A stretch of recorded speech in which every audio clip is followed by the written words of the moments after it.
Muito bom dia a todos. Declaro aberta essa sessão, que é uma reunião ordinária da nossa Comissão de Comércio Exterior e Relações Internacionais, que, como sabem, está sempre precedida por uma palestra de um conferencista de renome nacional e internacional, como tem sido usual em nossos últimos encontros. Hoje temos a honra de receber o professor Olavo de Carvalho, que será apresentado pelo membro da nossa comissão, o professor Fernando Lobo Dessa, que vai nos brindar com uma palestra: o Brasil perante os conflitos da nova ordem mundial, oportunidades e desafios. E, professor Olavo, essa palestra também é gravada, depois é cedida para a videoteca da UAB, transmitida também no interior. Enfim, tem uma dimensão muito grande as palavras de Vossa Excelência nesse nosso evento. Passo a palavra, então, doutor Fernando Lobo Dessa. Bom dia a todos. Bom, fazer uma preleção sobre o professor Olavo de Carvalho é quase que uma redundância, porque os senhores devem acompanhar os seus artigos nos jornais. Ele, além de filósofo, escritor, é articulista do Globo, do Jornal da Tarde e da Zero Hora. O professor Olavo de Carvalho se destaca, além de ser um tratadista de Aristóteles, é um dos maiores filósofos da atualidade no Brasil. É um profundo conhecedor dos ensinamentos da filosofia clássica e combate com bastante argúcia e veemência a tendência de socialização do Estado e da supressão das garantias individuais. O professor Olavo defende com argumentos bastante argutos o liberalismo econômico e a liberdade de expressão, enfim, os direitos individuais clássicos. De modo que o professor Olavo é uma das maiores cabeças da atualidade na filosofia e no cenário filosófico brasileiro, que, portanto, dispensa maiores apresentações. Eu vou passar a palavra imediatamente a ele para que nós possamos beber das suas luzes. Então, professor Olavo, nós costumamos uma palestra de 30 a 40 minutos seguidos, debates, e encerramos por volta das 10 horas, se estiver bem. Obrigado. Então, bom dia a todos. Agradeço não somente o convite, mas as palavras gentis, não sei se exatas, mas gentis, ditas a meu respeito. Dito isto, entramos no assunto. O tema dessa palestra, ele é temível, sobretudo porque não é possível você expor a sua visão de um conjunto de fatos quando esse próprio conjunto é desconhecido. Entre o Brasil e a situação mundial existe um abismo de informação que já vai para 30 anos. Se nós acompanharmos os livros e os estudos que têm sido publicados, sobretudo nos Estados Unidos e na Inglaterra, a respeito da nova estrutura de poder mundial de 30 anos para cá, nós veremos que praticamente nada disto chegou ao Brasil. Nem mesmo para uma obra escrita, por exemplo, pelo um filósofo belga que morou no Brasil durante 20 anos, que é o padre Michel Scoyans. Ele publicou um livro chamado La Face Cachée de l'ONU, a face oculta da ONU. O livro está publicado há mais de 10 anos, e mesmo sendo um homem conhecidíssimo no meio universitário brasileiro, o livro não saiu até hoje.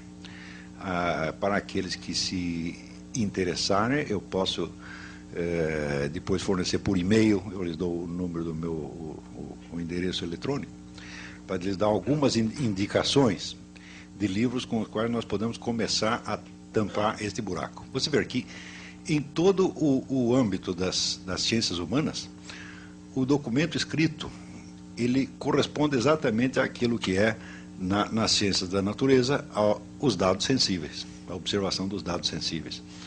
Isso quer dizer, aquilo que não deixa documento, não deixa registro escrito de maneira alguma, não é estudável, não é acessível a inteligência humana passado algum tempo. Só o que nos resta são os documentos escritos. Então, a condição inicial, a condição número 1, número 0, para qualquer debate a respeito, é que você tenha, vamos dizer, o total acesso aos documentos. A cada semana, eu fico mais impressionado de ver como acontecimentos absolutamente fundamentais, essenciais para a compreensão do estado de coisas no mundo, não chegam ao conhecimento do Brasil nem pela mídia, nem mesmo pelo establishment universitário. Então, eu não sei realmente a que é devido isso, e também não interessa sondar as causas desta opinião, desta situação. Nós temos que aproveitar o nosso tempinho aqui para tentar preencher alguns pontos disso aí. Mas, se você observar a opinião, vamos dizer, a visão dominante na mídia e nas classes letradas brasileiras hoje, nós estamos acreditando piamente no tal do mundo unipolar. Quer dizer, existe uma grande potência que, quando a outra terminou, se tornou o poder dominante. E, ao mesmo tempo, ninguém pergunta, mas se tem um mundo unipolar, como é que tem tantos conflitos e tantas guerras assim? Né? Cadê no mundo onde existe ter duas expressões, é o mundo unipolar e pensamento único. No mundo onde você tem um poder unipolar e impera um pensamento único, de como é que as pessoas conseguem brigar tanto? Esta pergunta deveria surgir quase que instintivamente, mas ela jamais surge. Se nós, para começar a investigar a coisa, nada melhor do que ver o que se passa dentro do tal do poder unipolar. Quer dizer, supondo-se que os Estados Unidos sejam hoje a única grande potência, então é evidente que aquilo que se passa lá dentro nos dará uma imagem mais aproximada do esquema de poder no mundo. A presente eleição americana, ela mostra, vamos dizer, um divisor de águas que até hoje não foi muito bem, aliás, não foi nada compreendido no Brasil. A que correspondem exatamente essas duas figuras, vamos dizer, que não são simetricamente correspondentes de seus respectivos partidos, que são George Bush e Kerry? Por trás deles, existe nos Estados Unidos um conflito muito profundo entre duas concepções, vamos dizer, da função americana no mundo. Quando nós lemos o nosso noticiário, nós temos a impressão de que a ala do Bush representa a ala imperialista que quer dominar o mundo, e que o seu opositor, o John Kerry, é o indivíduo que pretende colocar um freio no imperialismo e deixar que as nações pequenas se autodefinam. Muito bem, só brasileiro acredita nisto. Não há ninguém no mundo que seja burro o suficiente para acreditar numa coisa desta. Por quê? Porque a sustentação do apoio a John Kerry e ao Bush, ela se define da seguinte maneira: Kerry está diretamente ligado, vamos dizer, a todas as grandes organizações que têm algo a ver com o poder global. Fundação Rockefeller, Fundação Ford, Fundação MacArthur, etc, etc.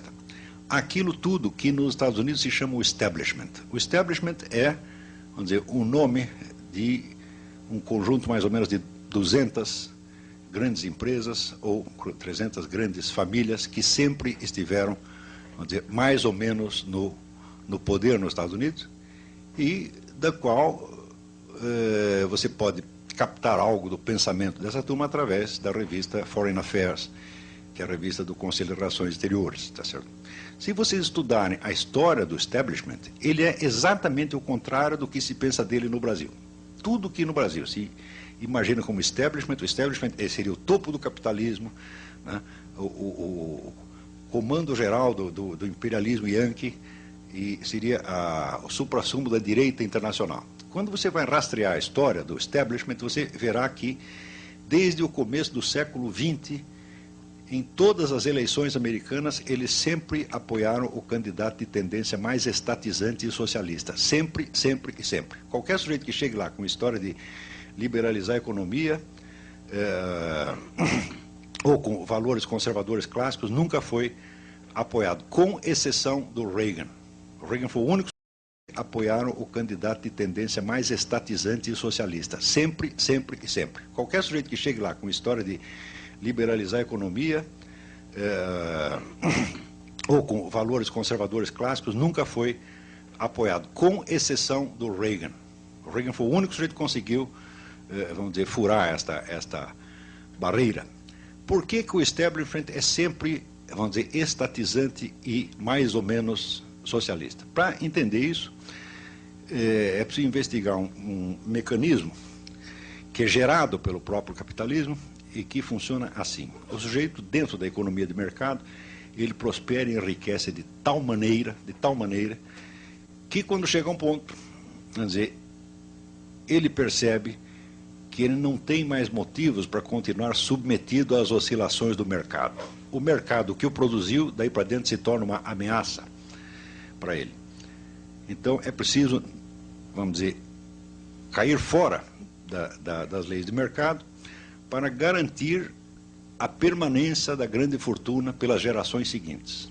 O indivíduo, então, entra com um tipo de consideração que já não é capitalista, mas que é de ordem dinástica.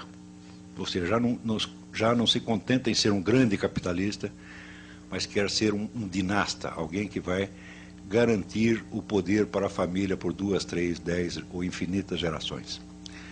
Então, a partir desse momento, a abordagem que estas pessoas fazem da sociedade já não corresponde a uma perspectiva capitalista, mas a uma perspectiva de tipo aristocrático.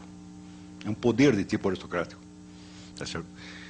O qual, por definição, independe da economia. O poder aristocrático, se você vê qual é a origem dele na Europa, a aristocracia europeia ela se forma no campo da guerra.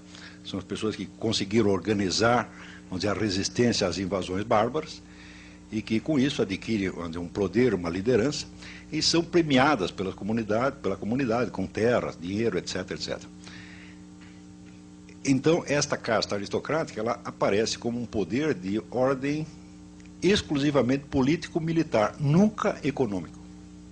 Quando vocês lerem, o poder da aristocracia se basear na propriedade feudal, você pode dizer que está falando com analfabeto. Tá certo? Ao contrário, a economia feudal, ela é produzida, quer dizer, como um efeito da constituição da casta aristocrática, mas assim leva muito tempo. Quer dizer, para você entender como é que funciona isso, existe uma cena do Salammbô de Flaubert que resume muito bem isso. São dois soldados conversando ali das guerras contra Cartago, e um diz assim: olha, quando esta droga terminar, eu vou para cá, vou comprar uma fazenda, tá certo? E vou plantar e vou enriquecer. Né? Eu vou comprar um arado e vou plantar e vou enriquecer. E o outro puxa a espada e diz: eu não preciso de arado nenhum, está aqui o meu arado. Então, esta é a diferença entre o poder aristocrático e o poder econômico. Tá certo? O poder aristocrático ele se forma pelo seu, não pelo poder, vamos dizer, pela força do dinheiro, mas pelo poder de matar. É um poder essencialmente militar, que aos poucos, vamos dizer, se converte num poder político. Ele independe, tá certo, da economia pelo simples fato de que o pobre armado é sempre mais poderoso do que o rico desarmado. Tá certo? Com qualquer assalto de rua, você vê quem é que representa ali o poder econômico. É a vítima. Não é isso? Hoje em dia, o brasileiro é muito dinheirista, ele acredita só em dinheiro. Fala, olha, dinheiro funciona, mas tem uma coisa que funciona mais. Tá certo? Um 38 encostado na sua cabeça funciona enormemente mais. Então,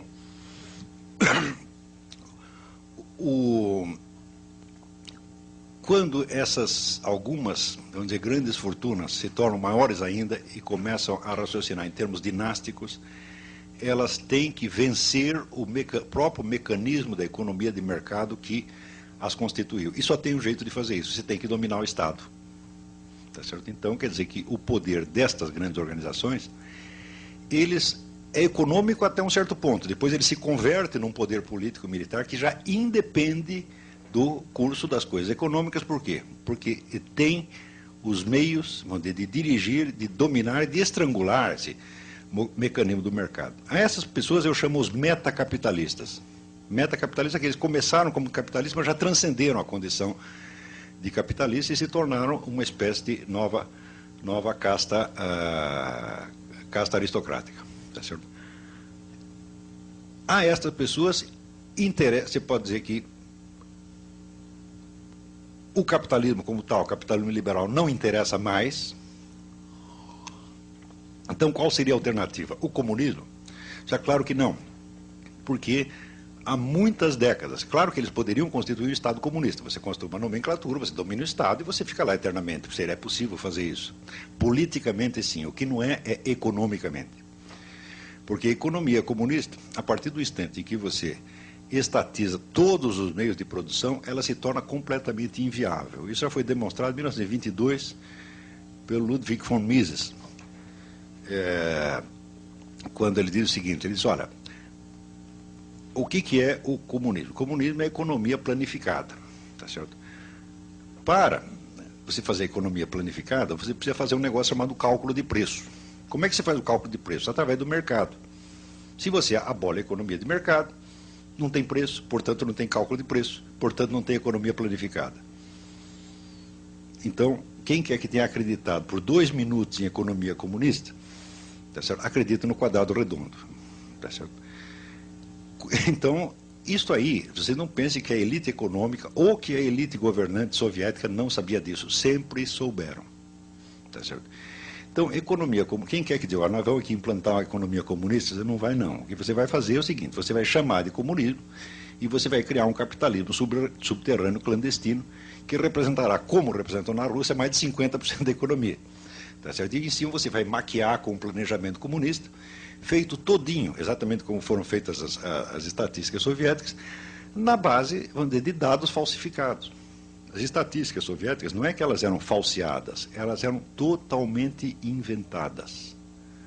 Não havia lugar no mundo onde o governo ignorasse tão majestosamente a realidade da economia do que na União Soviética. Tá certo? Quer dizer, aquele que parecia ser a economia mais dirigida do mundo era a economia mais anárquica do mundo. Como é que você vê isso? Vocês já repararam como no dia seguinte da queda do comunismo apareceram milionários russos? Sim, do dia para a noite. Como é que pode ter tanto bilionário se não tinha propriedade privada dos meios de produção? Resposta, tinha, sempre teve. Só oficialmente é que não tinha. A cúpula soviética, então, deixava que esse capitalismo subterrâneo, vamos dizer, se desenvolvesse, porque era isso que sustentava a economia. Então, isso quer dizer que a cúpula do movimento comunista no mundo já sabe disto há 70 anos. E a fórmula mais tarde adotada pela China, que é o regime chinês atual, quer dizer, nós temos uma estrutura de poder comunista em cima de uma economia mais ou menos capitalista, esta é a grande fórmula para a neoaristocracia. Está compreendendo? Nós temos os dois tipos de poder. Nós somos os donos dos grandes grupos econômicos e nós somos os donos do partido. É por isso que você verá esses fenômenos que tantas pessoas não conseguem entender. Por que a Fundação Rockefeller financia o Fórum Social Mundial? Se eles são capitalistas, como é que eles financiam o comunismo? Digo, isso é só para quem não entendeu a sutileza do negócio, que na verdade é bastante simples. Se você, depois de explicado, você entende como é que funciona isto. Eles podem fomentar a política socialista no mundo inteiro porque eles sabem perfeitamente que a tal da economia comunista nunca chegará a ser implantada, ela sempre ficará no meio. O socialismo meia bomba. E no socialismo meia bomba, quem ganha? Eles mesmos. Está entendendo? Então, é que só basta você fundar assim, Partido Nacional Socialista dos Trabalhadores do Rio Grande do Sul. Né? Vai lá, pede dinheiro para a Fundação Rockefeller, eles vão te dar. Agora, se você disser, não, nós queremos aqui uma fundação de ideais conservadores, judaico-cristãos, etc. Ah, não, esse não pode. Por quê? Porque isso aí periga, né, de representar um problema sério para eles. A única coisa que eles temem realmente é o império das leis de mercado. Eles querem o mercado, mas o mercado deles, evidentemente. Então, é o meio mercado. É meio mercado e meio socialismo. Eu digo, perfeito, esta é a síntese, este é o regime chinês. Está compreendendo? Então, se você estudar a história do establishment, tá certo? Assim, empresa por empresa, pessoa por pessoa, ideia por ideia, que não nas grandes generalizações sociológicas, mas rastreasse um por um o que foi que o sujeito disse, você verá, por exemplo, que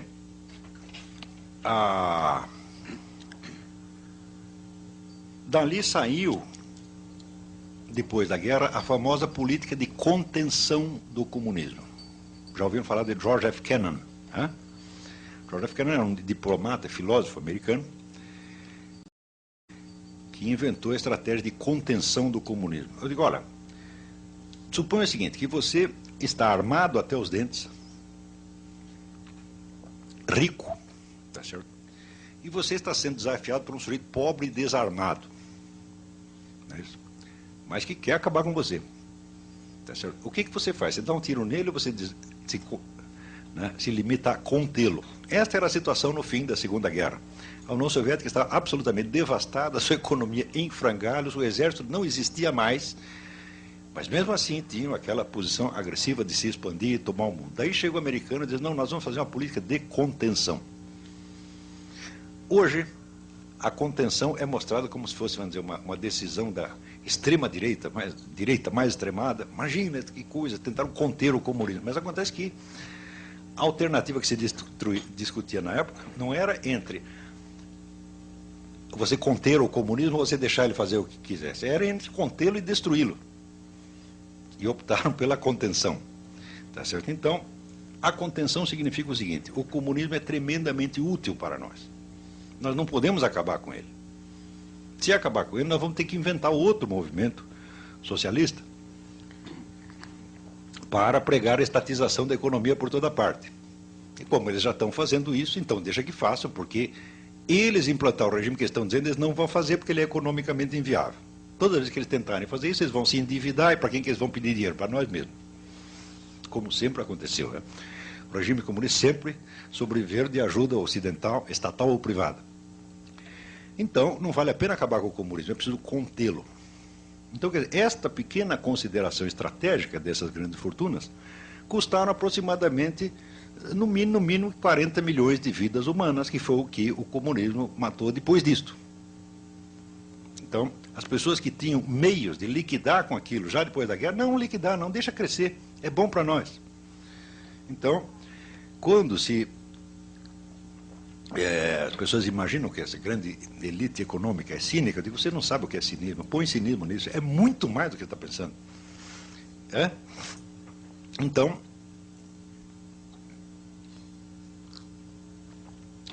você pode ter certeza que hoje todos os movimentos comunistas, revolucionários, ONGs, direitos humanos, igualitarismos, etc., todos são financiados por eles só por causa disso. Então, isso quer dizer que os próprios impulsos que você possa ter, vamos dizer, de rebelião ou de revolta contra este poder, são usados por ele mesmo. É como se você dissesse, olha, eles compraram todo mundo. Então, você vê, agora, por exemplo, quando o presente governo começa a estudar assim, a chamada privatização da Amazônia. Vamos entregar a Amazônia à administração de ONGs internacionais. Eu sempre disse isso, como eu estou informado do assunto, eu sempre disse, olha, vocês querem saber o que é entreguismo? Espero o PT chegar no poder. Tudo que você diz de entreguismo que houve até aqui vai ser fichinha. Eles vão tomar e vão entregar tudo no dia seguinte. Vocês, como? Mas eles são esquerdistas, anti-americanos, anti-imperialistas, etc, etc. Eu digo, tudo conversa mole, não é assim que as coisas funcionam. Por quê?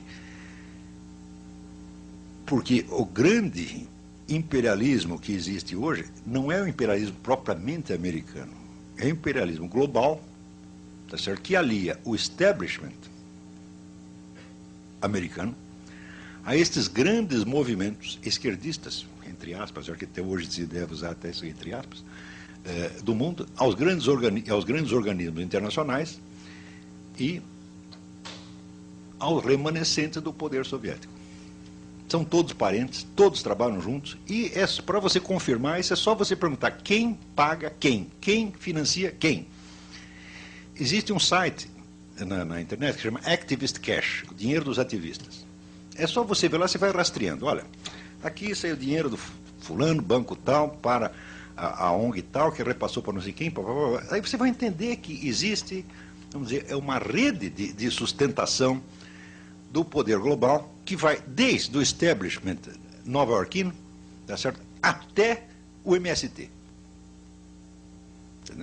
Quem pode resistir contra uma coisa dessa? Ninguém. Agora, quem está contra? Quem está contra são os conservadores americanos. Só que contra, peraí, também não tanto. Então, alguns estão contra e outros estão quase contra.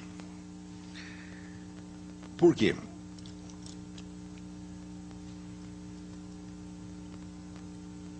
A sociedade americana, o grande segredo do sucesso dela é o que está explicado no livro do Alexis de Tocqueville, A Democracia na América, onde eles, olha, eles aqui conseguiram fazer uma coisa extraordinária, que é uma síntese de economia liberal com moral tradicional judaico-cristã. Só lá tem isto, mais lugar nenhum.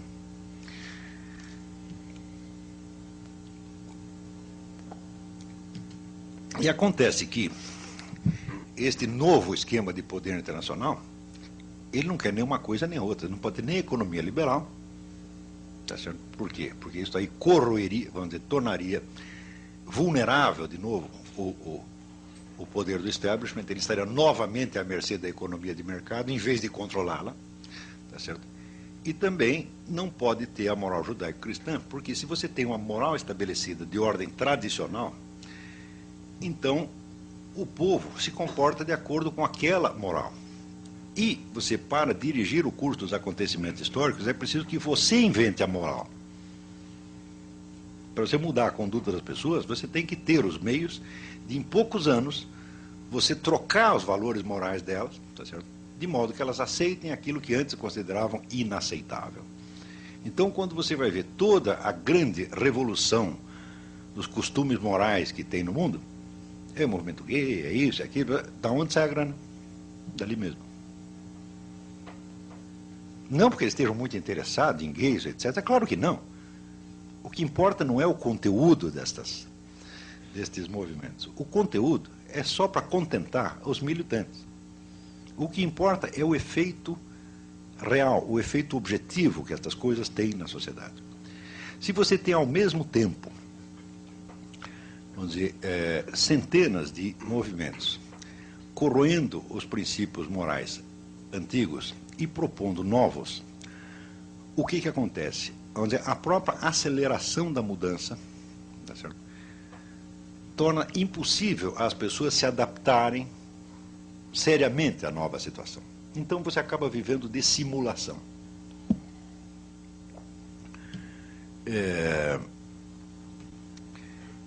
E na hora que você começa a viver de simulação, você perdeu consistência como ser humano. Você não é mais senhor das suas decisões. Você é uma pessoa inteiramente vulnerável à influência de fora. Para você ver a rapidez com que as pessoas mudam de opinião, tá certo? Mas se do dia para a noite, só porque a mídia disse isto, disse aquilo, vocês experimentem ver o que se passa na área médica. Por exemplo, diz, tal coisa faz mal. No dia seguinte, todo mundo fora daquela coisa. Você não sabe se faz mal mesmo.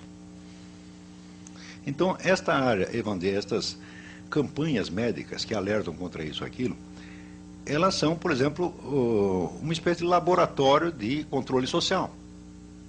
Você pode dizer, hoje, o prazo que o establishment necessita para mudar as atitudes da humanidade inteira sobre o que quer que seja é de aproximadamente 3 meses.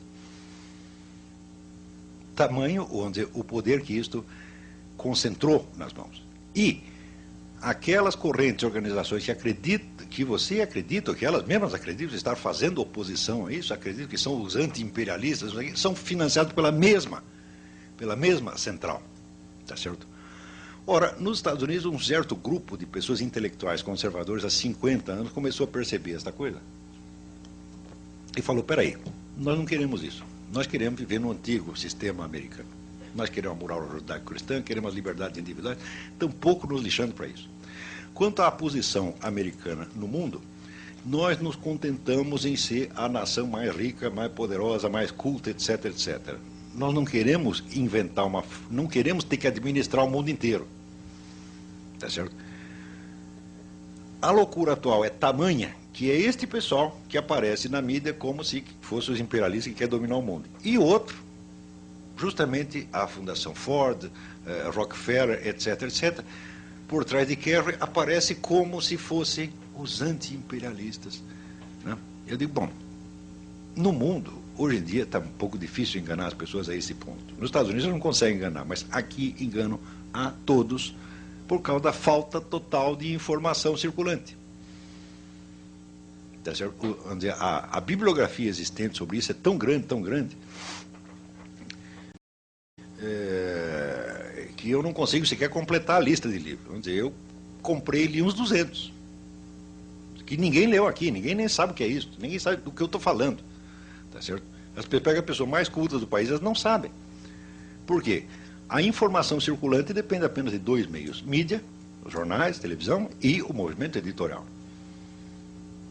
E quando você vai ver as pessoas que mandam em mídia e movimento editorial, que não são os respectivos donos, porque hoje uma redação de jornal tem uma autonomia extraordinária, são todas pessoas que, de um modo ou de outro, estão ligadas a esses mesmos movimentos, né, que, por serem americanos, anti-americanos, acreditam que são anti-imperialistas.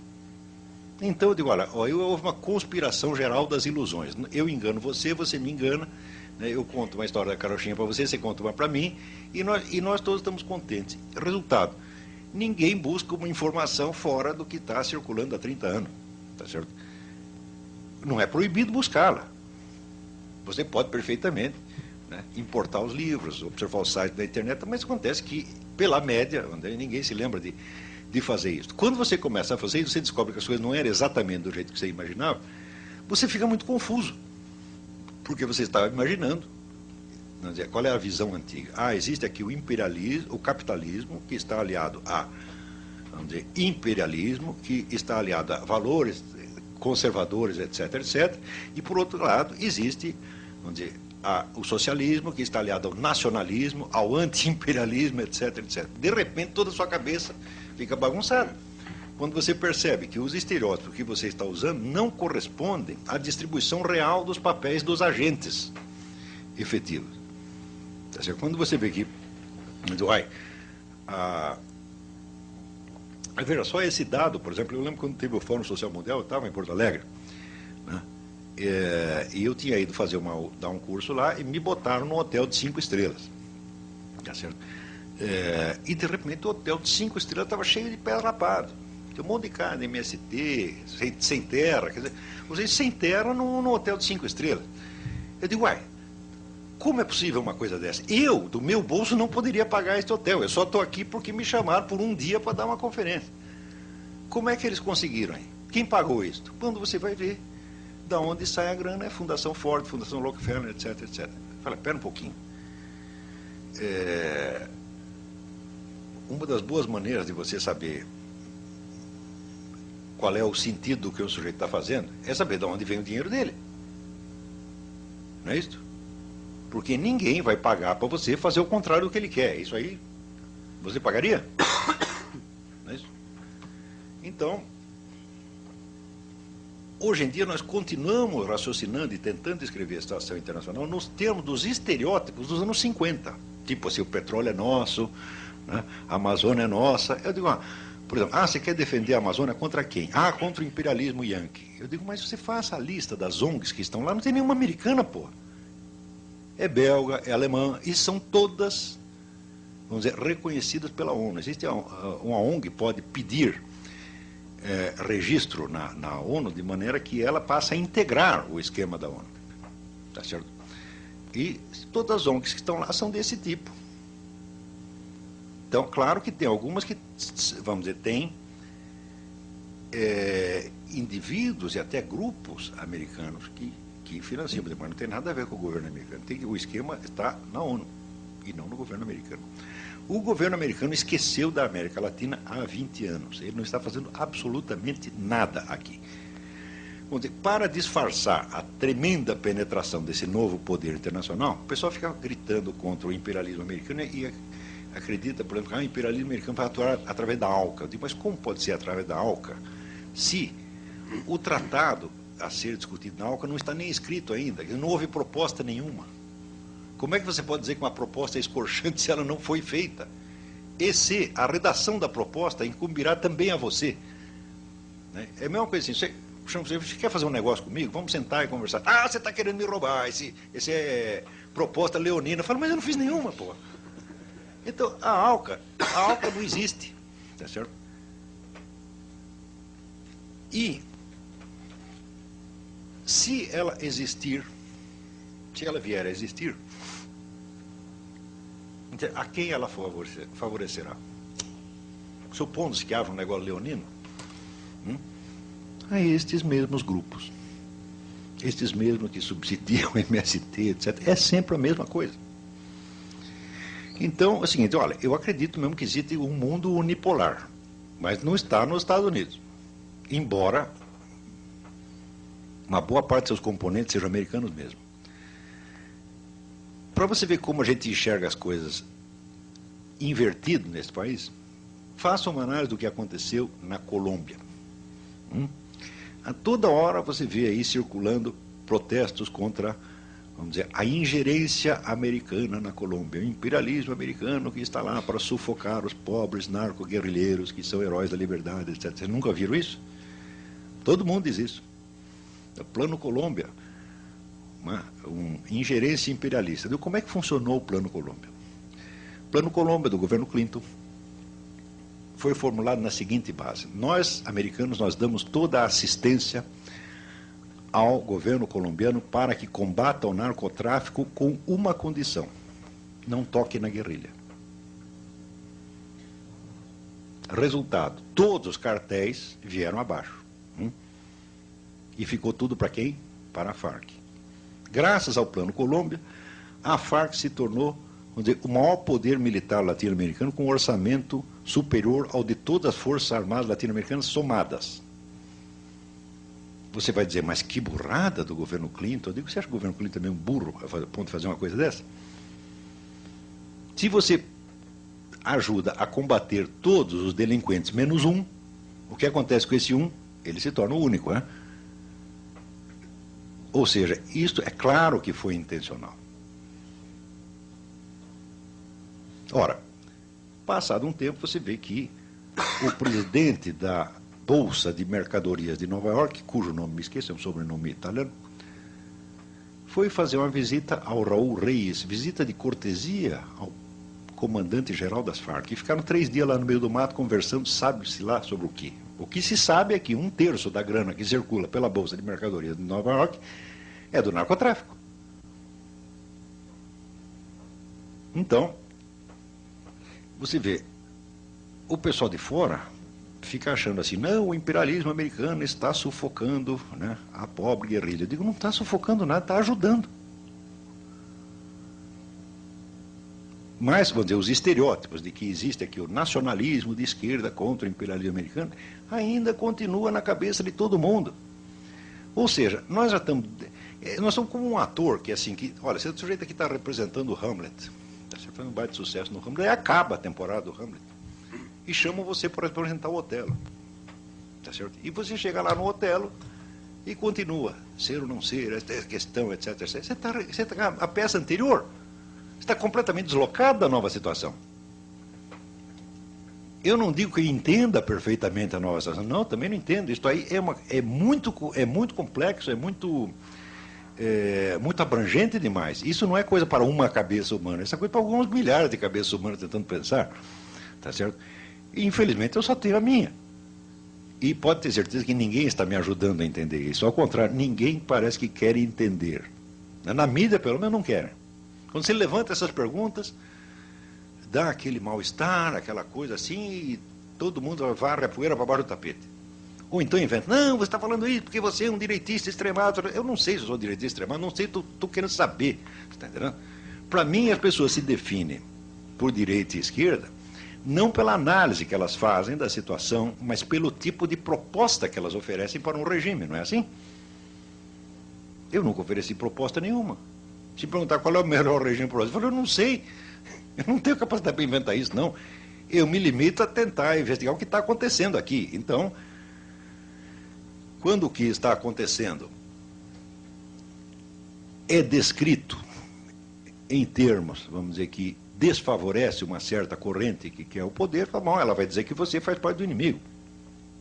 E como no Brasil ninguém pensa com a própria cabeça, quer dizer, cada um só repete o discurso que o partido mandou dizer, ou que o grupo mandou dizer, eles acham que eu estou fazendo a mesma coisa. Eu não pertenço a partido nenhuma, organização nenhuma, igrejinha nenhuma, sociedade secreta nenhuma, está entendendo? Eu mal pertenço à minha família, está entendendo? Tá compreendendo? Não, porque eu passo 80% do tempo fora de casa. Veja que quando eu chego lá, os caras não me conhecem mais, entendeu? Então, eu falo, olha, a única sociedade que eu estou ligado é aquilo ali, você está entendendo? Mesmo assim, é uma participação muito tênue, né? A minha... eu chego lá... Pô, eu estou entendendo, eu acho que eu estou mais ou menos... Mas se eu disser, vão dizer que eu estou maluco. Porque ninguém... Ninguém tem mais a certeza de que você é um louco idiota do que o sujeito que ignora tudo sobre o assunto do qual você está falando. Não é isso? Quanto mais ignorante, tá certo? Mais ele vai estranhar o que você está dizendo. E daí o que você está dizendo vai parecer muito esquisito, então evidentemente o louco é você. Então isso quer dizer que no Brasil, na situação presente, a única força infalível, tá certo, em favor de um argumento é a total ignorância do assunto. Quanto mais ignorante, mais autoridade você vai ter. Tá certo? Por quê? Como o assunto é totalmente desconhecido por todo mundo, quem quer que tenha estudado o assunto dirá coisas esquisitas. Não é isso? Vamos dizer, para o caipira tudo é esquisito. Não é isso? Ele chega lá numa cidadezinha no interior, tudo que você falar da cidade grande, para ele vai parecer esquisito. Então, aqui nós estamos mais ou menos nessa situação. A quantidade de informações que estão faltantes para a gente poder entender, para poder mapear a situação da nova ordem mundial, é enorme, é inabarcável. E eu mesmo comecei muito tarde. Eu comecei a colecionar livros sobre isso, vai fazer o quê? Uns 8 ou 10 anos. Eu devia ter começado 20 anos antes. Quer dizer, quando eu vejo vamos dizer, a profundidade, a seriedade das discussões que tem nos Estados Unidos, quer dizer, a consciência que as pessoas têm da complexidade da situação e dos perigos da situação lá há mais de 20 ou 30 anos, e eu vejo, pô, eu estou chegando agora, o pau está comendo aí, e no Brasil todo mundo está pensando que a briga é outra. Tá? Então, a sensação de estar realmente, sabe, num hospício é muito grande. Eu tenho essa sensação o tempo todo. Eu lembro do filme O Dr. Mabuse, do Fritz Lang. O Dr. Mabuse era um jogador trapaceiro que tomava dinheiro, hipnotizava o adversário e tomava toda a grana dele. Daí prendem o cara, né? Prendem e o juiz chega à conclusão de que ele não é bom da cabeça e manda ele para que ele não é só um criminoso, ele tem algo errado na cabeça dele, manda ele para o hospício. Então o que ele faz? Ele ajunta os loucos e monta uma revolução e os loucos tomam o poder. Entendeu? Eu digo, mas isso está acontecendo aqui. Nós conseguimos fazer um país que está totalmente fora da realidade universal. Aqui, por exemplo, a gente fala de Estados Unidos o dia inteiro. Os americanos não sabem nada do que está acontecendo lá. Nada. Nós chegamos ao ponto de imaginar o contrário. Quer dizer, o Bush passa a representar a nova ordem mundial e o Kerry, né, é o sujeito, vamos dizer, ele é inimigo da nova ordem mundial. Não é possível você pensar uma coisa dessa. O que existe é o seguinte, o Kerry é 100% homem do establishment, como Bill Clinton também era. É o homem do metacapitalismo, que é o homem do socialismo meia-bomba, que é o socialismo dos ricos, que é o único socialismo que existe. Tá certo? E o Bush é mais ou menos, meio a meio. Tá entendendo? Por quê? Quando você vai ver, bom, tem algumas coisas em que a política dele é contrária a isso, mas em outras cede em 100%. Isso quer dizer que hoje você tem uma luta desigual entre nova ordem mundial e uma oposição parcial em alguns lugares. Tá entendendo? Nos Estados Unidos, essa oposição é representada pelo Bush, representada muito mal, porque ele, assim, ele é meio humorista, vamos no cravo, ou na ferradura. Por exemplo, você vê que a dissolução das soberanias nacionais faz parte deste programa da nova ordem mundial 100%. Isto é item fundamental. Como é que você faz para destruir as soberanias nacionais? Eu digo, é simples. Você começa por criar normas de educação que sejam aplicadas uniformemente em todo o mundo. Você sabe que o Brasil tem ministro da educação só por uma coisa. Para ir até a sede da ONU, perguntar lá, como é a receita, mestre? Pega lá, vem aqui e repassa, já adota isso aqui. E foi o que fez o Paulo Renato. O serviço dele consistiu nisto, tá certo? E é assim no mundo inteiro. Se você for na Zâmbia, os parâmetros educacionais são os mesmos. E os parâmetros educacionais vêm com toda aquela conversa mole, politicamente correta, coitadinhos dos gays, coitadinhos das minorias, coitadinhos não sei o quê. E você pensa que você aderindo a isso, você está indo contra o imperialismo e a nova ordem mundial. Mas é ele que está pagando para você dizer isto, pô. Todas estas questões, gay, minoria e tal, são objetivamente irrelevantes. Todas elas. Só interessa a função que desempenham no conjunto. Você quer ser a favor de gay? Seja. Você quer ser a favor, você quer ser contra? Seja. Isto não influi nem contribui, como dizia o Paulo Francis. Entendeu? Isto não fede nem cheira. O que importa é que tem que ter, entre aspas, movimentos sociais. Um montão de movimento social. Quanto mais movimento social tem, você cria, assim, por exemplo, conexões, redes internacionais. Você cria aqui, sei lá, a associação dos... em prol das crianças carentes de cor verde com bolinhas. Então, imediatamente aquilo será integrado, quer dizer, na rede internacional criada pela ONU, vai circular verba para este movimento, tá certo? E você criará lealdades internacionais que são muito mais profundas do que qualquer lealdade nacional.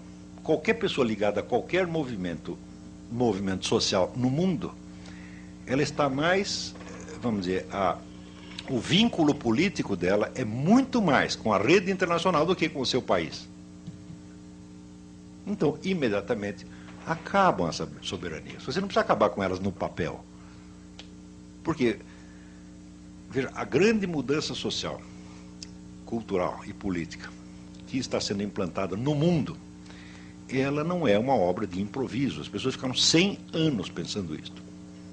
Quando surgiu o primeiro plano de nova ordem mundial? Surge em 1650 com um sujeito chamado João Amos Comênios. Um educador, nascido, parece, na Morávia. Quando você vê o plano do Comênios e você vê a estrutura da ONU, eu digo, mas é o plano do Comênios, igualzinho. Isto veio sendo discutido em elites intelectuais e financeiras e políticas no mundo durante todo este tempo. Entendeu? A bibliografia existente em torno é absolutamente inabarcável. Se você disser, olha, eu quero fazer uma história das ideias de nova ordem mundial, você vai dedicar a sua vida e não vai terminar. Por volta no fim do século XIX, um sujeito chamado Cecil Rhodes, que era um milionário inglês, fundador da Rodésia, ele criou um sistema de bolsas de estudo para criar uma elite intelectual mundial capaz de discutir essas coisas e, eventualmente, chegar a uma nova ordem mundial. Não se trata de uma conspiração, como as pessoas dizem. Não, tudo isso é público. Tá certo? Se torna um pouco misterioso para o cidadão comum por um motivo muito simples. São ações de tão longo prazo que ultrapassam o prazo de vida das pessoas. São planos feitos para 100, 200 ou 300 anos depois. E isso, na cabeça do cidadão comum, é invisível. Como é invisível, ele vai dizer que é uma conspiração. Então, mas neste mesmo momento, enquanto nós estamos discutindo e conversando sobre isso aqui, você pode ter certeza que tem umas 100 ou 200, tá certo? Comissões da ONU, think tanks, elites universitárias, etc., etc., discutindo novas modificações políticas, culturais, etc., que resultarão na mundialização do poder. Eles fazem isso dia e noite. Praticamente não se faz outra coisa no mundo senão fomentar a tal da nova ordem mundial, seja sob o aspecto de servi-la diretamente, seja sob o aspecto de você criar uma pseudo-oposição que já está financiada e controlada por ela. Estão compreendendo? Qual é a nossa posição no meio disso? A resposta é simples. Nós não somos nada, nós não mandamos absolutamente nada e nós sequer sabemos o que está acontecendo. Nós somos o marido traído, o último a saber. Tá certo? Então, o que é para fazer? Como é que vamos orientar a nossa política? Não dá para orientar a política. Primeiro, você teria que tentar saber o que está acontecendo. A minha sugestão é essa. Vamos começar a estudar o problema. Vamos nos informar e vamos saber. Tá certo? vamos tentar nos atualizar com as melhores discussões que tem a respeito. Tá certo? Claro que circula muita bobagem contra a nova ordem mundial também, porque tem pessoa que fica assustada, fica traumatizada, fica um horror, tá certo? Então, daí cria uma literatura de tipo teoria da conspiração. É claro que a palavra conspiração, a própria ideia de conspiração é de uma imbecilidade fantástica. Ninguém faz uma conspiração para vencer depois de morto, faz? A conspiração é um empreendimento político determinado para o sujeito alcançar um resultado concreto. Uma coisa que atravessa 100, 200 anos, fala, não tem conspiração nenhuma. O que você tem, vamos dizer, é uma continuidade de uma ação histórica, tá certo? Que, na quase totalidade dos casos, não tem absolutamente nada de secreto, mas que às vezes ultrapassa um pouco a imaginação das pessoas, do cidadão comum. Mas nós não somos cidadãos comuns. Nós somos gente de estudo, nós somos uma elite universitária, tá certo? Nós somos gente letrada, nós temos outras obrigações. O cidadão comum, o homem que está aí varrendo a rua, ele não tem obrigação nenhuma de entender isso e nem de tentar entender, mas nós temos. Você quer me ver ficar brabo? É chegar um sujeito para você com um diploma universitário, às vezes professor universitário, dá um palpite sobre um assunto que ele não entende absolutamente. E daí você sugere 2 ou 3 livros para eles. Olha, você, para entender esse assunto, você precisa ler esses livros. E daí o sujeito protesta, diz, não, você vem com pedantismo para cima de mim. Quer dizer, você acha que você se informar sobre o assunto é pedantismo? Agora, me responda o seguinte, se você não tem interesse pelo assunto suficiente para você ler alguns livros, por que eu devo ter interesse ao ponto de ouvir a sua opinião? Por que eu vou me interessar por um assunto que não interessa àquele que está falando dele? É um absurdo total. Não é isso? Ademais, vamos dizer, os livros, em assuntos das ciências humanas, os livros não são, vamos dizer, um pedantismo, uma erudição que você colocou em cima. Eles são o documento. Eles são a matéria-prima da discussão. Documento escrito é tudo, é 100%, é tudo o que nós temos. Como é que um juiz vai julgar um processo? Ele vai se transportar, vamos dizer, telepaticamente e retroagir, tipo Exterminador do Futuro, retroage ao passado para ele lá, né, assistir o crime. Então ele não pode fazer nada disso, ele depende de um negócio que chama os autos. O que é os autos? Papel. Papel escrito. Tudo nas ciências humanas é assim, porra. Então eu digo, olha, o material para nós discutirmos o assunto são tais livros, tais trabalhos publicados Tem 3 coisas, você tem livros, você tem trabalhos publicados em revistas científicas e você tem documentos originais. Você tem que ter tudo isso na mão. Na hora que você juntou o conjunto da documentação, bom, então eu dominei as informações básicas, agora vamos começar a pensar em cima. Tá certo? Mas o sujeito já está pensando sem nada disso. Daí você quer dar os documentos, não quero. Você já pensou, o juiz que já jogou o processo, daí você chega com os autos, só que excelência. Não quero. Isso é pedantismo. Eu juro para você que eu até hoje não participei de uma discussão pública em que não tivesse alguém dizendo isso, ou todos. Já assim, já tem pessoa que chegou a romper relações comigo por causa disso. Diz, olha, meu filho, a bibliografia básica, a informação básica sobre esse assunto que eu estou falando, são tais livros. Eles consistem em matéria-prima. Você lê isso, você se informa, e daí você cria a sua opinião, e daí vamos discutir. Mas por enquanto não, nem começou. Você está entendendo? Daí a pessoa recusa. Não, isso aí é pedantismo, você quer me impor, você quer bancar a autoridade. Eu não estou entendendo o que você está querendo dizer. Para mim, prepotência, autoridade, é o contrário. Você não precisa dos documentos, você já julgou. Eu tenho apenas um cérebro humano, para entender alguma coisa, negócio, eu primeiro preciso me informar, dá um trabalho miserável, em grande parte dos casos eu não entendo coisa nenhuma do que estou estudando, leva anos para você entender alguma coisa. Mas você não, meu filho, você já sacou tudo, já sabe, tá certo? Já julgou. Se nós continuarmos fazendo isso com relação a essa nova ordem internacional, o Brasil não chegará a 2010 como país soberano.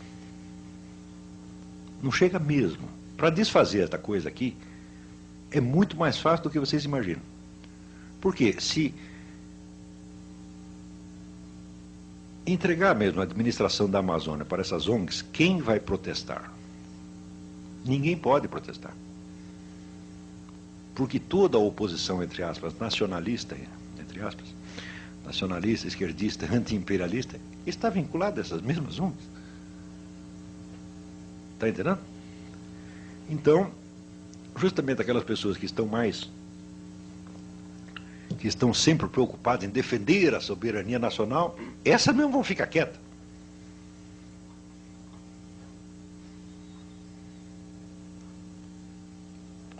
Então, houve um longo trabalho, vamos dizer, de você desarmar a inteligência brasileira, porque ela realmente não entende as coisas. E na hora que a situação está bem confusa, aí você dá o passo, e diz aqui, entregamos a administração para as ONGs. Não vai haver condição de você articular uma oposição a isso, porque as pessoas não estão nem entendendo.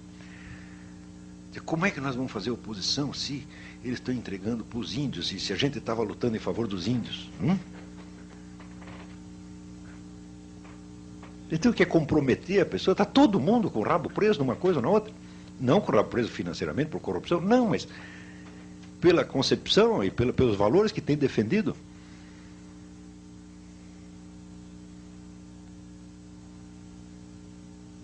Está entendendo? Então, você, numa situação onde você tem, vamos dizer, uma neo-aristocracia mundial, que sob muitos aspectos, vamos dizer, é profundamente anti-americana, tá certo? Porque ela está pouco ligando para os Estados Unidos, o negócio é ela mesma, tá? Se for preciso destruir os Estados Unidos para isso, ela o fará, tá certo?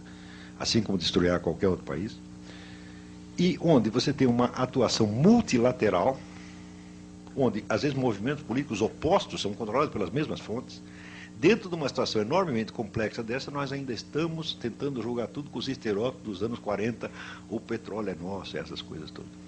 Ou seja, nós temos um nacionalismo bom para os anos 40. Nós estamos prontos para resolver os problemas da década de 40. Olavo, Oi. Nós temos ainda 5 minutos para você concluir, que temos perguntas. Então faça as perguntas. Tá? Estou às ordens.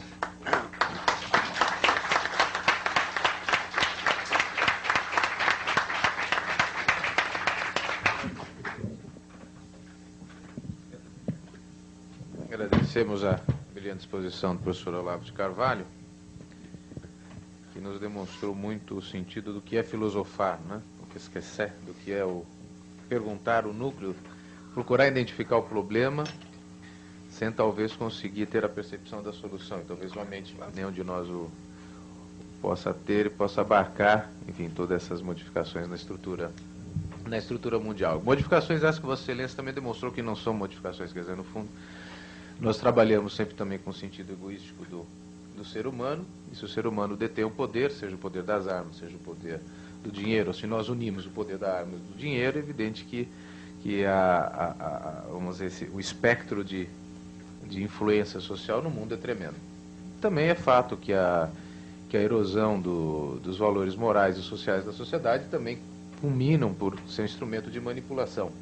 A ignorância, obviamente, interessa na manutenção do status quo, na manutenção do poder. Eu me recordo de detalhes curiosos, né? Quer dizer, a gente podia pegar um monte de exemplos disso. Eu me recordo quando eu tinha meus 16 anos, mais ou menos, se tentou introduzir o preservativo, a camisinha, como um meio de método anticoncepcional. E era interessante que a camisinha era ligada a algo efetivamente, vamos dizer, de baixo nível. Quer dizer, não havia qualquer assimilação na sociedade, a possibilidade de se conversar sobre camisinha em qualquer foro familiar. É uma coisa absolutamente impossível. E uma grande indústria farmacêutica fez um reclame, uma propaganda, que eles mostravam uma moça, uma metáfora mostrando uma moça vestindo uma meia, dizendo que a preservativa era algo muito bonito, e nunca pegou. Aquilo era algo que nem era objeto de debate, porque era uma coisa grosseira, era ligada com prostituição, com bordéis, enfim. Não era assimilável em qualquer debate social. No passar dos anos, a tal de AIDS introduziu a camisinha não apenas como um instrumento de consumo e de comentário generalizado, como também até de políticas públicas, né? Quer dizer, dos estados comprando e distribuindo preservativo, embora hoje saiba-se, por exemplo, que se vê a camisinha como um fator de propagação da AIDS e de doenças e não como de preservação, porque de um lado ela até traz uma liberalização nos controles sociais e morais do indivíduo, como a própria AIDS. Isso é um problema africano, até um site do governo americano, do Serviço de Saúde norte-americano. Quem for no site vai ver o governo norte-americano dizendo: olha, então muito cuidado, que a camisinha não protege de maneira eficaz contra a AIDS. Uma série de razões, entre elas que o vírus da AIDS é centenas de vezes menor que o espermatozoide, enfim. Então, quem acha que a camisinha protegeria de alguma coisa está rigorosamente equivocado. Mas esses fatos que Vossa Excelência levantou, quer dizer, mostrando os motivos egoísticos, são de fato evidentes, mas também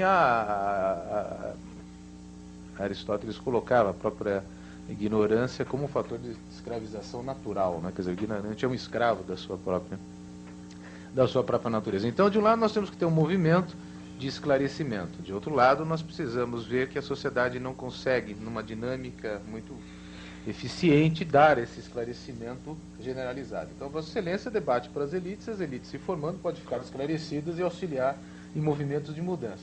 Mas, a parte disso, nós temos uma grande massa populacional que demandam serviços sociais, demandam educação, saúde, saneamento, assim por diante.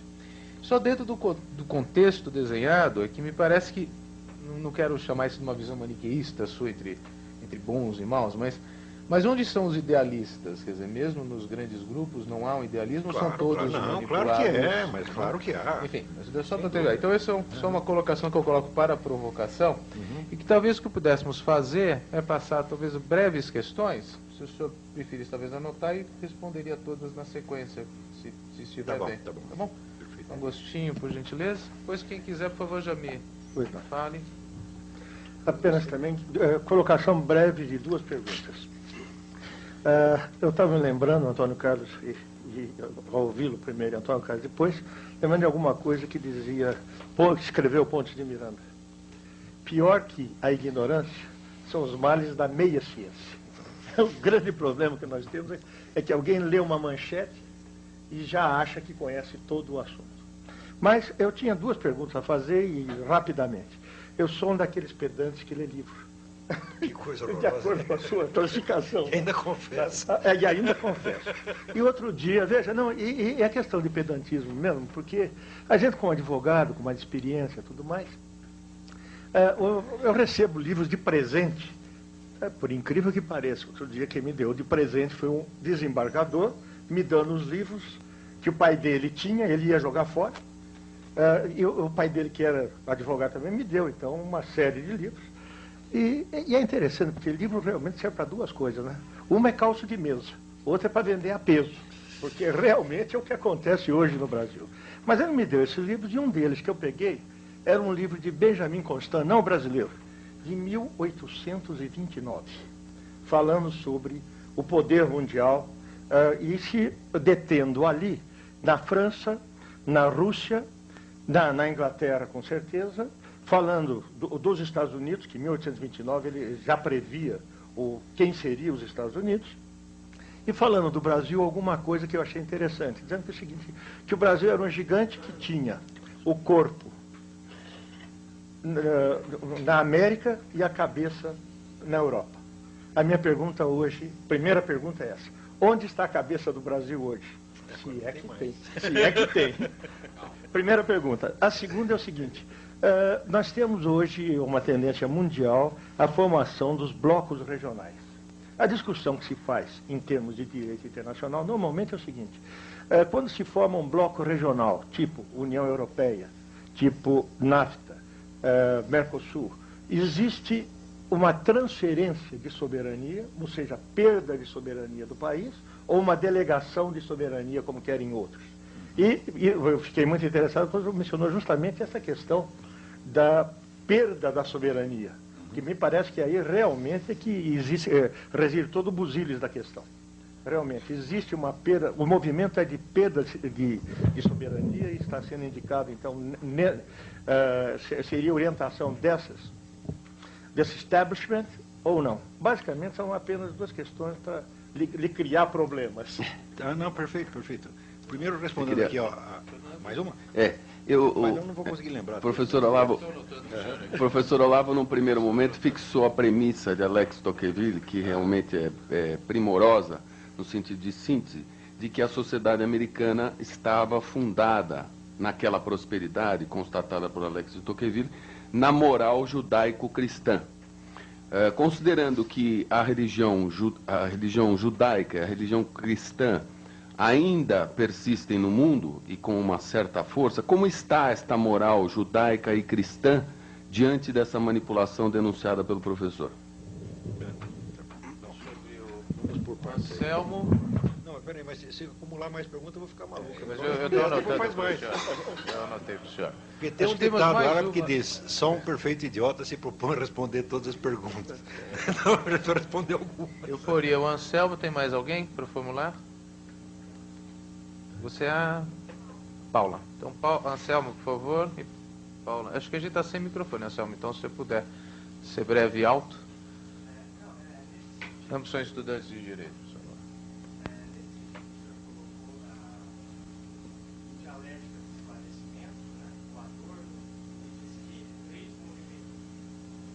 favor. O Adorno, então, em Dialética do Esclarecimento, basicamente coloca que o capitalismo, então, controla a vida do ser humano, seja pela guerra deliberada ou pela guerra amenizada, que seria a indústria cultural, e ainda pela filantropia.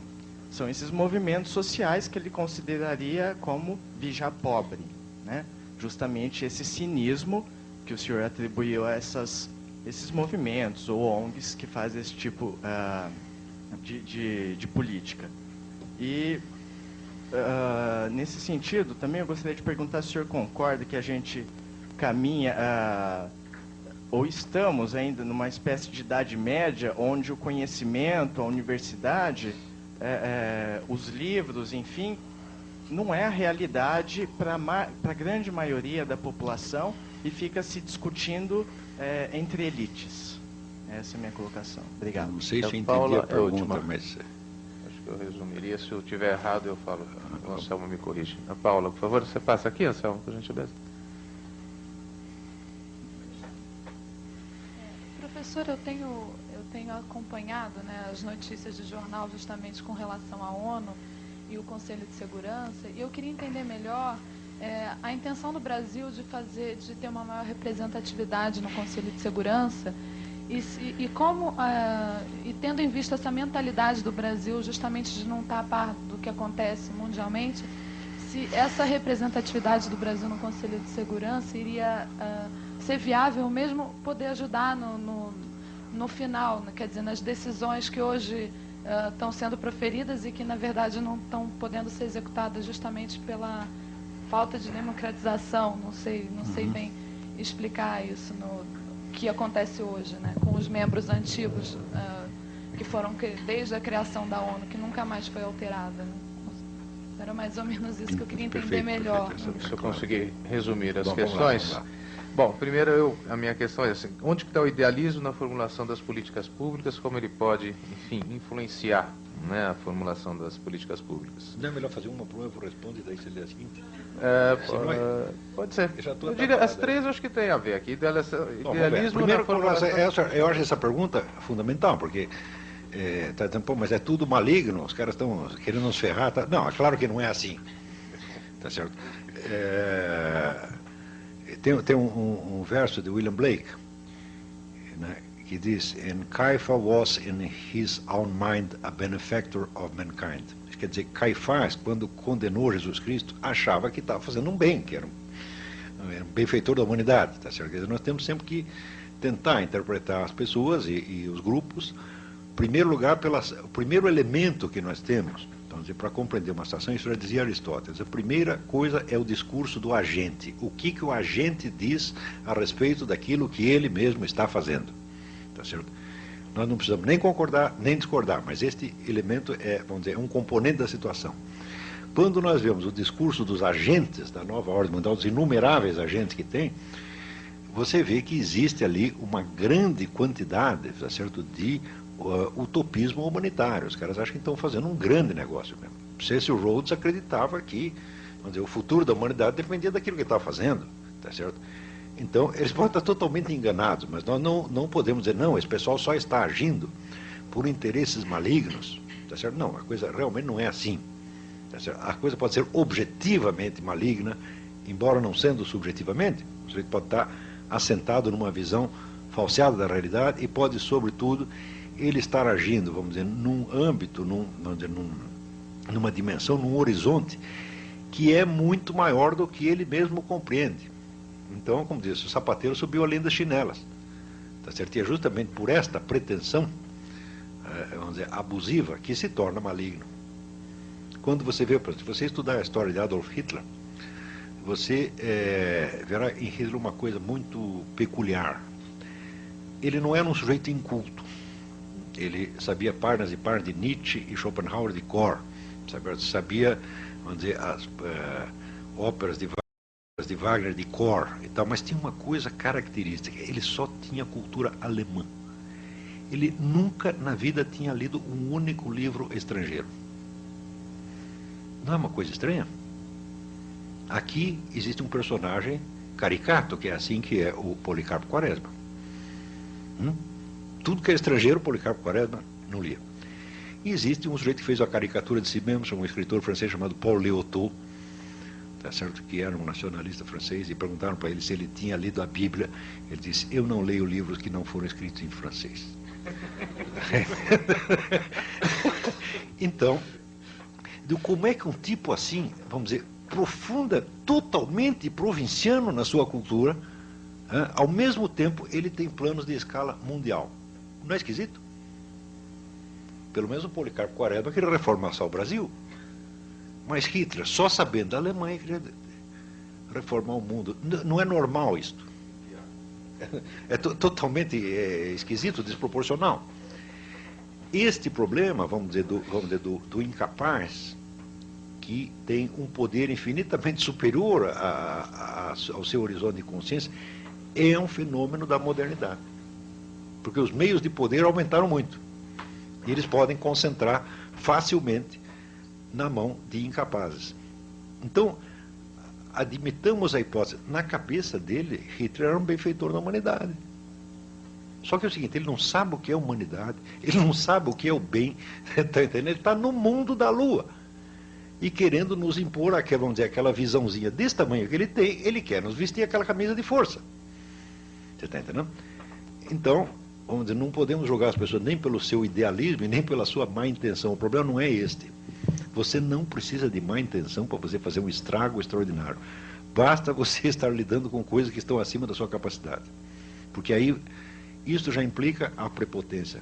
Quer dizer, é o ignorante que não compreende as coisas e quer lhe impor a sua visão. Eu acho que existem mais pessoas, o mal no mundo vem mais disto aqui, vamos dizer, do que da malícia consciente.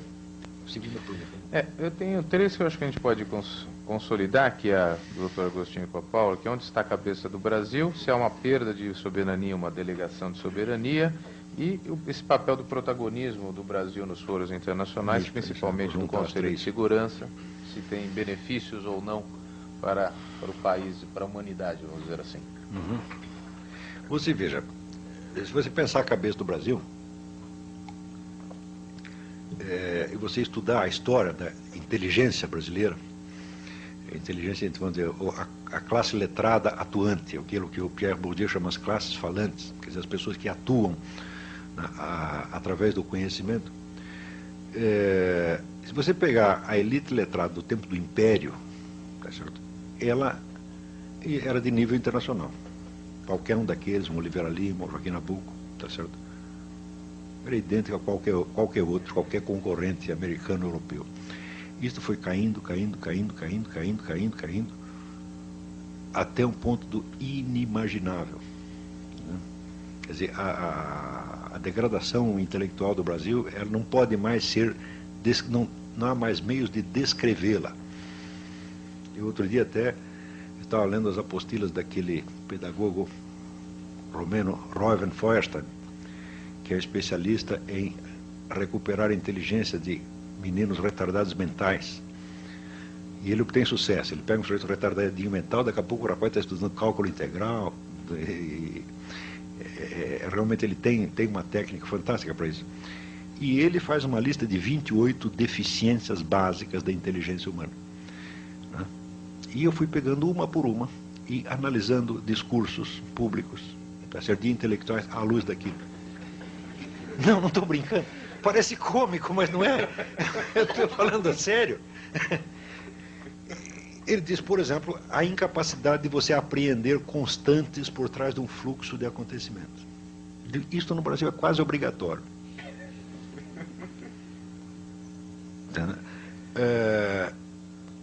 A incapacidade de você produzir mais de uma hipótese. Você não tem mais de uma hipótese. De cara já aposta numa hipótese, todas as outras ele não chegou a pensar naquilo. E assim por diante. Então, as 28, eu falei, mas peraí, mas as 28 no Brasil não são deficiências, elas são simplesmente a regra do jogo, é esta. É isso que faz nossos professores universitários. Eles estão repassando essa deficiência de geração em geração. Isso se tornou inteiramente normal. É por isso que, por exemplo, eu estou escrevendo, porque tenho essa coluna na mídia, vai fazer mais de 10 anos. Eu nunca disse alguma coisa, tá certo, que não fosse respondida com outra completamente diferente. Nunca tocaram no assunto. Nunca. Se eu digo, essa semana, por exemplo, eu estava reclamando, o movimento gay está fazendo um assédio judicial contra o Dom Eugênio Salles. Ela junta 1.000, 2.000, 10.000 pessoas, todo mundo mete processo nele. Eu digo, pô, mas isso aí é uma sacanagem, uma prepotência. O que me responderam? Homofobia. Espera aí. Quer dizer que se juntasse, digamos, 1.000 religiosos para fazer um assédio judicial contra um gay, seria mais decente? É isso que você está querendo dizer? Ou seja, eu não estou discutindo nada de negócio de homossexual, estou falando desse procedimento judicial, não dá para focar nisso aqui, depois eu logo mudo de assunto. Isto é 100% assim. Nunca houve uma única discussão de alguma coisa que eu dissesse, um único artigo meu, que versasse sobre o mesmo assunto do artigo. Nunca. Então isso já se tornou normal. Então esse é um caso para o Dr. Feuerstein, não para mim. Então, bom, só para você... Isto, então, onde for parar a cabeça brasileira, eu digo, olha, é assim uma espécie de buraco de tatu, está lá dentro. Nós metemos a cabeça embaixo da terra, cobrimos, tampamos e não queremos saber de coisa nenhuma. Na medida que você faz isto, o que acontece? Você não entende a situação, você não consegue elaborá-la intelectualmente, então você se torna um cara impulsivo, você fica com os nervos à flor da pele, e você se sente o tempo todo ofendido, perseguido, magoado, desprezado, humilhado, tá certo? E você começa a protestar. Então, o que se faz no Brasil é só a expressão, vamos dizer, de emoções baixas. Inveja, rancor, suspeita, paranoia, o tempo todo. Então, assim, o país está muito doente. Mas muito doente. Eu acho assim, um país onde, você vê, eu sempre fui respondido, sempre, como se eu fosse um representante de uma organização ultradireitista que está com propostas políticas, etc. Eu digo, mas peraí, mas eu não sou isso, porra. Eu não sou, nunca fui, não sou capaz de conceber que eu seja, não sou capaz de conceber eu falando em nome de quem quer que seja, a não ser do meu mesmo. Então, se monta em toda a discussão uma situação fictícia. Você está entendendo? Quer dizer, bom, não tem direita nenhuma falando, nós precisamos de uma direita, de um partido, uma organização de direita riquíssima e perigosa. Quem tem aí na mão? Tem esse tal do Olavo de Carvalho, fica sendo ele. Eu digo, mas isso é muito louco, porra. Aquele negócio, vamos parar de palhaçada? Não pode parar. Então, isso quer dizer que o teatro brasileiro, nós seguimos tanto com esse fingimento, que agora não podemos mais voltar mais atrás. Isso daí eu tenho um amigo meu que era um gênio da psicologia clínica, ele dizia, neurose é uma mentira esquecida na qual você ainda acredita. Então, aí o Brasil já neurotizou. Nós estamos incapazes de pensar. A nossa única chance é parar para examinar as coisas como são. Ora, no Conselho de Segurança. Bom, um lugar no Conselho de Segurança, nós queremos um quarto melhor no hospício, é isso? Não tem nada que fazer na ONU, pô. Não tem nem que estar lá. Ela só nos faz mal. O problema da nossa previdência vem da ONU, o problema da nossa educação vem da ONU, o problema da nossa saúde vem da ONU, o problema vamos dizer, do banditismo vem da ONU. Tudo. Quer dizer, a ONU vem nos ensinar a resolver nossos problemas. Porque não resolve o problema dela. Por exemplo, vocês sabem qual é a maior taxa de pedofilia no mundo? Os assistentes sociais da ONU. Você fala de padre católico, bom, tem aí 50 padres católicos. Para cada padre católico que pegou um menino, tem 500 cara da ONU que pegaram menino, sobretudo na África. Eles não conseguem resolver nem isto. Eu acho que a ONU tem que fechar. Tem que acabar com esse negócio. Você veja o caso do Iraque. Quanto tempo eles ficaram discutindo o Iraque? O total de vítimas, de presos políticos mortos no Iraque, parece que é 300 mil. Mais ou menos isso. Se não for 300, 250, alguma coisa assim. Você divide isso aí pelo tempo que o Saddam Hussein governou aquele negócio, dá 30 pessoas por dia. Quer dizer, cada novo dia de discussões, mais 30, e mais 30, e mais 30, e mais 30. De repente chega uma hora que o Bush diz, perdi a paciência, agora eu vou lá e invado. Diz, muito bem, morreu 3 mil pessoas. Total, que morreu é 3 mil, 4 mil. Eu digo, bom, se você prosseguisse a discussão por mais 3 meses, ia morrer mais ainda. Então, todas essas pessoas que morreram durante o tempo que a ONU ficou discutindo, não precisariam ter morrido. Então, falaram, foi certo invadir o Iraque? Eu, no começo, eu achava errado. Na hora que abriram as covas e começou a aparecer cadáver, falaram, claro que foi certo, tem que parar essa porcaria já. Você não pode reconhecer a soberania do... A soberania é isso, o cara vai matar a sua própria população o tempo todo, sem parar. Então, não interessa se foi guerra do petróleo, se esse negócio acabou e já era para ter acabado há muito tempo. Tá certo? Então, eu não, sinceramente não sei qual é a vantagem de estar na ONU. Tem as duas perguntas finais aqui. Tinha a pergunta dele sobre o negócio da indústria Anselmo, cultural. que, se eu entendi a pergunta, Anselmo, enfim, entende que também que os livros podem ser instrumento de manipulação, seria isso. Quer dizer, o próprio livro não ser instrumento de libertação, mas de manipulação, talvez em síntese. Bom, manipulação do conhecimento. E finalizando com a pergunta do Fernando, como está a moral judaico-cristã nos dias de hoje? As duas perguntas, uma encaixa com a outra. Digo, bom, então, você veja, os autos do processo não são instrumento de manipulação? Então os dois ali tentando manipular o juiz? Então ele diz, não quero ser manipulado, então não vou ler nada disso, mas senão eles vão me enrolar. Mas é claro que, veja, todo e qualquer discurso, sobre o que quer que seja, ele tem que ser interpretado primeiro como discurso do agente. Ou seja, o sujeito diz uma coisa, esta é a definição que ele está dando dele mesmo. Tá certo? Seja com o intuito de te manipular, seja com o intuito de se justificar, este é o primeiro nível de entendimento do texto que você tem que ter. Depois, no segundo nível, todo e qualquer discurso é resposta a um outro discurso. Então, contra quem ele está falando? Então, daí você começa a articular a autodefinição que o sujeito se dá e articula numa outra. Em terceiro lugar, todo e qualquer discurso é um componente de uma situação de discurso.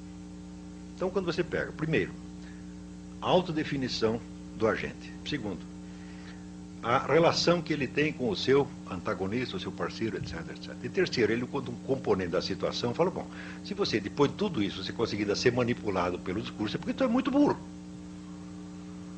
Tá certo? Agora, você é manipulado por quê? Porque você não faz essa análise. Ou quando faz, você já tem, vamos dizer, uma desconfiança seletiva. E na desconfiança seletiva, você oculta a sua própria posição dentro da coisa. Você pode dar uma descrição até exata do fenômeno que você está dizendo, mas você está ocultando a sua função lá dentro. É o que fazia Theodor Adorno. A indústria cultural é financiada pelo capitalismo. Quem financiava a escola de Frankfurt?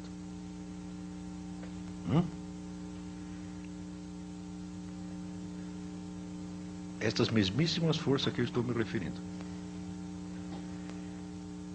Então, se o teu dinheiro vem de lá, tá certo? É porque, não porque você esteja servindo necessariamente a interesses escusos, não é disso que eu estou falando. Mas você tem uma articulação no conjunto. Se você pega a indústria cultural, o Brasil está cheio de livros sobre a indústria cultural. Todas analisam a indústria cultural como um instrumento de dominação capitalista. Sim? Não é assim? 100%? Deu muito bem. Você pega a estrutura do capitalismo e pega a indústria cultural e coloca uma dentro da outra. Só que você está esquecendo um terceiro elemento.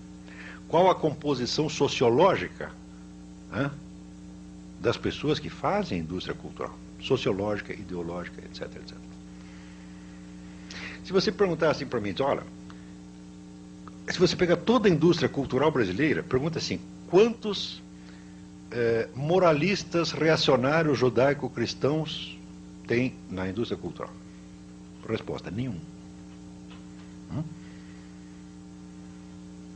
Só tem progressista, feminista, socialista, etc, etc. Eu digo, bom, a composição sociológica e ideológica é esta. Isto não é um elemento importante da situação?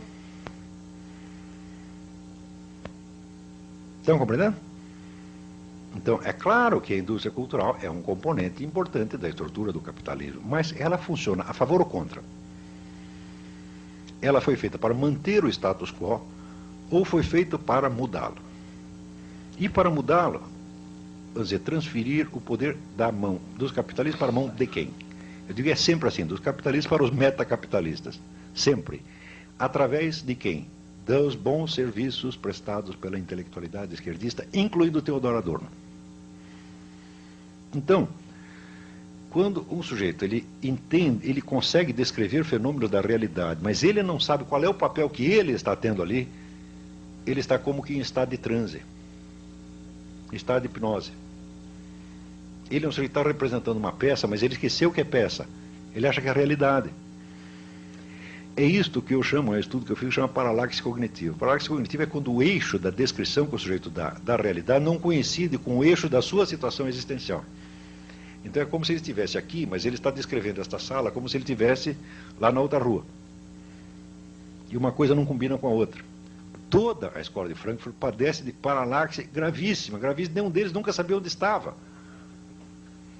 Eram pessoas inteligentes, brilhantes, só que estavam todos na mão da lua. Como o corpo está aqui, mas a cabeça está lá. E o Brasil inteiro também padece de paralaxe. E voltando a esta pergunta. Nós sempre estamos analisando as coisas, não desde a nossa experiência real. É difícil, você analisar desde a experiência é difícil. Por quê? Porque a experiência não vem com nome, não vem com palavras, tá certo? Ela sempre vem confusa. E você fazer todo o trabalho de abstração que vai da sua experiência singular, conseguir expressá-la em termos gerais, é dificílimo. Então o que você faz? Você pega os termos que já estão prontos. Quando uma vez eu trabalhava numa revista feminina, chamada Nova, não sei se ela existe ainda, e tinha ali várias sessões de cartas. As mulheres escreviam, e uma escrevia para conselheiro pedagógico, outra para conselheiro jurídico, outra para conselheiro médico. E um dia chegou a carta de uma senhora de Pernambuco, dirigida ao conselheiro médico da revista. E ela dizia assim: doutor, eu estou com um grave problema de ejaculação precoce. É claro que ela não tinha este problema, ela tinha algum. Não sabendo expressá-lo, ela expressou, né, pegou uma expressão padronizada e disse: deve ser isso.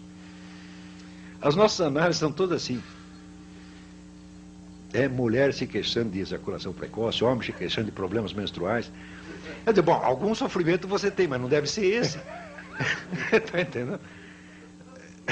Então, nós precisamos começar a tentar dizer a nossa experiência, por mais difícil que ela seja. Ela não tem nome. Agora, não vai pegar assim esses vamos dizer, conceitos prontos e tentar se virar com eles. Isso nunca dá certo. É melhor você chegar e dizer: olha, eu tenho um problema qualquer que eu não sei o que é, do que você se queixar de um problema que você não tem nem pode ter. Agora, vamos à última pergunta, né? Que é a moral cristã, judaico-cristã nos dias de hoje. Doutor Fernando Lobo dessa.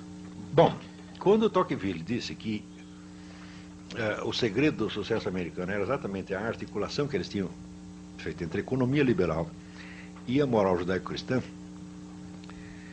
ele disse uma coisa de uma importância extraordinária. Você não pode esquecer que a moral judaico-cristã, ela surge, vamos dizer, em sociedades muito mais simples do que a nossa. Tá certo? Você tem uma homogeneidade cultural muito maior, tá certo? E não se esqueça que quando Moisés desceu do Alto Sinai com os 10 mandamentos, quantas pessoas tinham lá embaixo esperando ele? 40 mil. 40 mil é uma pequeniníssima cidade do interior. Não é isso? E, bom, e se Moisés, você vai levar os 10 mandamentos aqui para, sei lá, para a China, 2 bilhões de pessoas. Moisés voltava correndo para o Alto Sinai e falou, não vou descer lá não, pô. Eu não sou trouxa de querer mandar em toda essa gente ao mesmo tempo.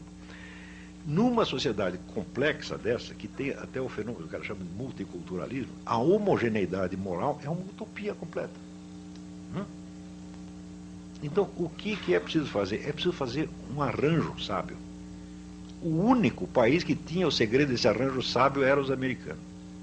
Tinha, não tem mais. Se você...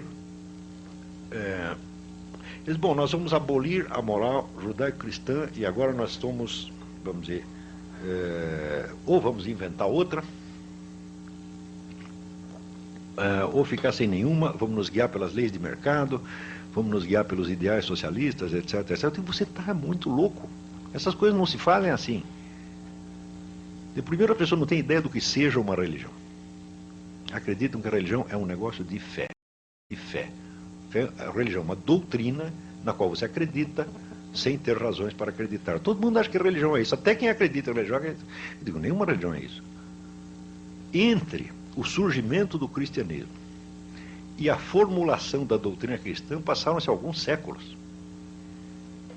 O cristianismo não aparece uma forma de doutrina, aparece uma forma de uma série de acontecimentos com um impacto formidável, entendeu? Que só muito gradativamente, ao qual só muito gradativamente as pessoas dão uma expressão doutrinal. Ou você consegue imaginar, pelo menos vivenciar imaginativamente esses acontecimentos, para você, vamos dizer, conseguir de algum modo penetrar na atmosfera originária daquela religião, ou você nunca vai saber o que é a religião. Você pegar o que é o judaísmo, é um conjunto de crenças, digo, não, é a história real do povo judeu ao longo dos milênios, conservada na memória coletiva. Ou você consegue conceber isso, ou você nunca vai saber o que é judaísmo. Agora, todo mundo discute religião acreditando que é um formulário de crenças prontinho, no qual ou você acredita ou não acredita. Que estupidez é essa? As religiões são o único elemento criador de civilização. Não tem outro, não existiu, nem vai existir outro jamais. Se as pessoas acham que elas podem inventar uma civilização em laboratório, eu digo que elas vão produzir monstros. E ora, se você pensar, há 200 anos nós temos feito isso. Nós temos inventado sociedades que são monstros. O que é a sociedade, a maravilhosa sociedade liberal da Revolução Francesa, né? Nós vamos libertar a humanidade da opressão. Daí assim, em 3 meses você mata mais gente do que a Inquisição Espanhola tinha matado em 4 séculos. E daí, não, isso aí está errado, nós temos que inventar outra. Não, fazer o socialista. Tá certo? Porque esses caras eram os burgueses vendidos. Chega o socialismo e mata 1000 vezes mais gente. E daí aparece, não, o socialismo está errado, porque se fizer o socialismo internacional tem que ser o socialismo nacional. O nazismo mata mais ainda. Mas quando é que vai parar esse negócio, porra? Essa história de achar que você pode inventar um mundo, isto tem que parar. Entendeu? Qualquer sujeito que diz, eu tenho aqui a proposta do mundo melhor, eu já me escondo embaixo da cama. Está entendendo? E os caras então estão inventando, já inventaram o mundo da democracia francesa, o mundo do socialismo, do nacional-socialismo, etc. Agora estão com a nova ordem mundial. Se fosse possível, vamos dizer, lançar um programa, o meu programa é inteiramente negativo. Eu falo, olha, mundo melhor não, de jeito nenhum. Vamos tentar entender isso mais ou menos como está. Quanto menos você mexer, nesse sentido eu posso dizer, eu sou um conservador. Conservador você tem medo de mexer nas coisas para não piorar. E em medicina você tem 2 orientações, são a orientação radical e a orientação conservadora. Radical o que é? Não, vamos operar lá, cortar esse negócio. Nem tem orientação conservadora. Espera aí, vamos ver direitinho. Bom, eu decididamente estou nessa. Por quê? Porque eu não tenho nenhum plano de mundo melhor e eu já vi todos os planos de mundo melhor, todos, sem exceção, sempre terminaram em genocídio. Então, se for para terminar com vamos dizer, um apelo, é isso, fujam do mundo melhor. Tá, obrigado.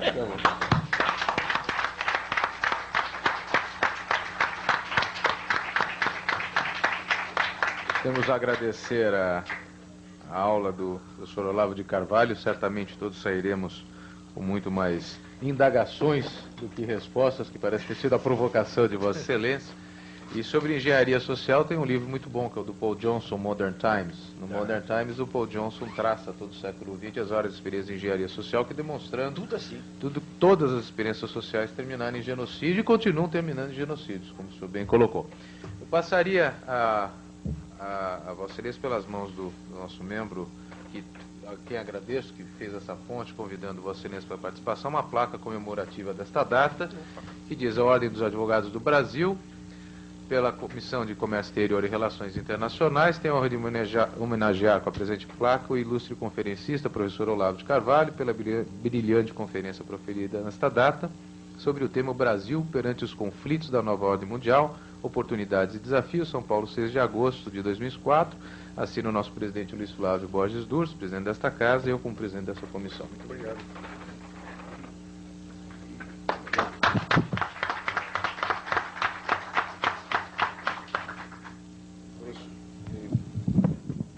Professor Olavo, essa casa fica aberta a Vossa Excelência. Nós vamos ter a continuidade agora da nossa reunião. Pediria que o nosso vice-presidente, o Dr. Fernando, acompanhasse o nosso conferencista. Muito obrigado.